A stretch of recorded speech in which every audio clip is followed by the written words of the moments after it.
Good day mga kapaso. Ngayong araw guys ay papakita ko sa inyo yung aking grapes na ibang variety. Yung Red Cardinal, sabi sa akin ng aking source. Hindi ko alam kung totoong Red Cardinal ito, pero iba yung kanyang dahon doon sa aking katauba, no? Yung yung katauba natin, yung maasim, yung pangsinigang. Siya yan, ganyan ang kanyang dahon. So nakaraan akin po siyang na-pruning at na-notice ko guys na may bulaklak na pala.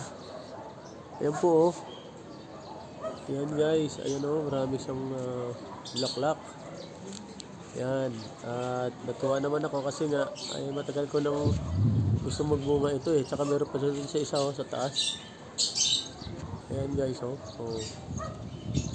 Ayan ang kanyang bulaklak. So sana nga ay matuloy ito. Meron din siya mga maliliit na bulaklak. Ayan. Ayan.